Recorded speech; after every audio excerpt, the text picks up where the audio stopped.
তো এই যে ফেলিয়ার হয় বা ক্রাশ হয় অথবা ধসে পড়ে, এই ব্যাপারে আপনি আসলে এই ব্যাপারে দায়ী কে, বা এই ব্যাপারে কোন বিষয়টা সতর্ক থাকা দরকার, বা কার আচ্ছা, উপরে নির্ভরশীল হব আমরা?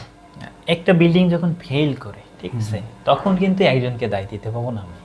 এটা বিভিন্ন কারণে ফেল করতে পারে এবং বিভিন্ন জন দায়ী থাকতে পারে।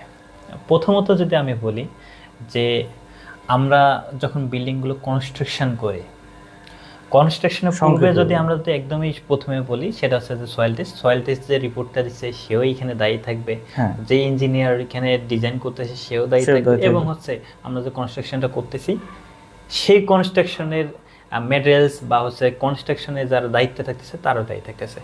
ওভারঅল সবাই দায়ী তার এখানে মানে দায়ী। এখানে ওনার যিনি আছেন তিনি হ্যাঁ, অনার তো ওতপ্রোতভাবে অবশ্যই দায়ী, দায়ী। হ্যাঁ অবশ্যই দায়ী। কারণ হচ্ছে তিনি, দেখা গেল আমি ইঞ্জিনিয়ার আছি, আমি একটা সাজেস্ট করলাম আপনাকে, আপনি একটা ভবন করতেছেন, সেক্ষেত্রে আমি আপনাকে যেভাবে সাজেস্ট করলাম আপনি অন্যভাবে করলেন খরচ বাঁচানোর